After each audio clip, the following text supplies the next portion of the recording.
one day of all them and carrying a famous torch and, you know, meeting a lot of people. And, you know, that's how I felt when I met you when I was 10 and when I was 12. And, you know, it's... So, after we met in Sarnia the second time, your dad had convinced me, among other things. Yes. Well, because we did that. After that, we did a lot of events with you. Yeah, because went to Toronto with you. Well, I asked you to carry it for your last steps. Yes. Do you remember that? I do. I fully remember that day. So how did that feel, like coming out of a small town? Shy as hell. Coming to a big city. I really didn't know what to expect, you know, because I've been to Toronto a lot before that. Like my aunt lived in Toronto for so many years. She lived on the outskirts. I think near Brampton or something. Not Brampton. Somewhere out in the outskirts, but really rich town. So I went to Toronto a lot. And so now you got like all kinds of cameras and all kinds of celebrities and all kinds of people and everyone around is talking about the final day. Yeah.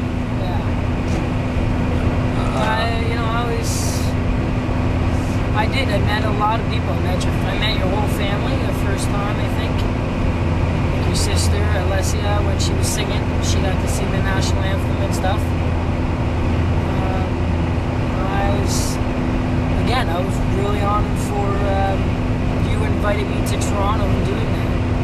And I guess you could say it was, you know, my dad's helping get the word in, I guess. But yeah, if it wasn't for you, then I wouldn't be doing it. Your dad kept plugging away. Oh yeah. Exactly. Many times. Yeah. And then shortly after, do you remember we arranged for you to walk in that parade? Welland Parade, yeah. No, St. Catherine's. Oh yeah, okay, sorry, St. Catherine's. And then we arranged... No. Before that it was the St. Catherine's meeting with all the hockey players, wasn't it? Before even Oh yeah, that was the week. That was, yeah. Yeah, I met Scotty Bowman and yeah, we arranged that. Yeah, then that's when I sat down with Frank and all that. I think it was Frank. Yep. And all those guys. And then yeah, right after that, it was boom. You got me into the parade. And who was the speaker again? Who was the microphone guy? I don't know, some hockey player. What? No. No, it was one of your friends.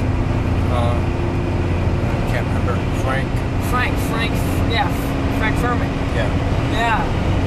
So at that his, time you were too young to realize what you were still getting into, I guess. Yeah, because I was just going with the flow. It must have just overwhelmed you. All of a sudden you carried the torch through Sarnia, and then carrying it at the end in Toronto with all these television stations. And then meeting. I wasn't used to the television stations, but I was used to all the paper and everything and all interviews and stuff like that.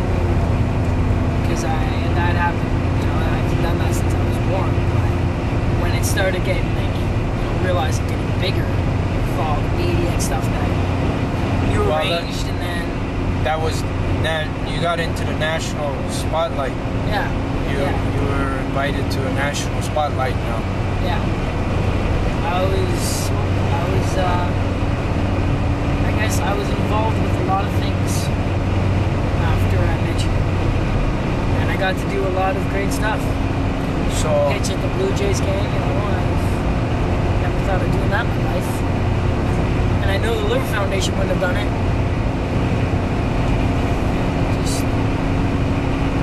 So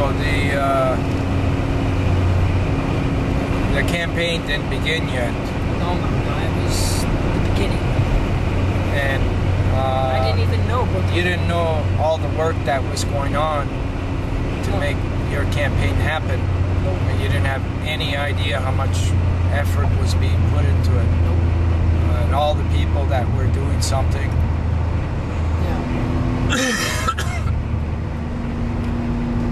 You didn't have any idea yet because you were still too young. Yeah, no, I didn't. I was going with the flow. And you didn't know at that time either that you were being one of the potential people to carry the torch. You didn't know that there was others that might have been I chosen. didn't even know you were doing another walk. Let's just say that way. Yeah. I just thought I was coming out to these things, you know, helping you. I guess just helping you. You know, I thought that, you know, let's come out and just, I guess, yeah. Yeah, it was just before or just after I met the Pope that I knew I had to get someone to carry that torch again. Yeah. So along the way, there was some potential people, Yes. some other, you know, kids, almost like similar to your situation, Yeah. and you know, the same kind of circumstances that was being looked at, you know, to do all those things, you know, that. So But yes, yeah. The day you found out was when I was just out of surgery. Talking about before. yeah, well, I guess that's when I found out that I was going to choose you. Was after getting a spinal shunt. yeah, when you went to the hospital, because I already heard from your dad that he wanted you to do something like that. Yeah.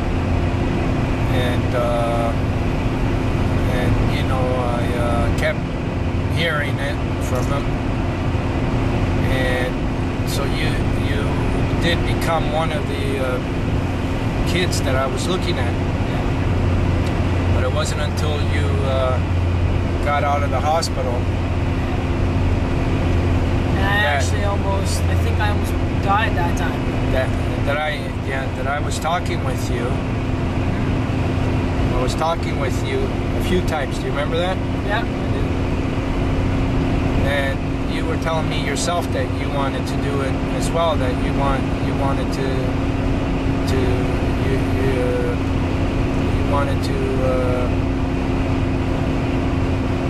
you were asking me if you can join and do this next one. Well, I knew that since I was 10, really, to tell you the truth. Right when I met you, like, I was like, wow, I want to be like this guy. I want to do what he did. And you know, it never dawned off me at all saying that I didn't or don't want to be anything a part of this. Right when I was 10, I found out that this is what I want to do to basically to the rest of my life until I get a transplant or whatever happens. I want to help this guy out. I want to help George. So now you knew that there was all this attention as well. You knew we were the real thing. Yeah, you guys weren't. You knew fucking around, I guess. You weren't beating around the bush. Well, you must have heard things already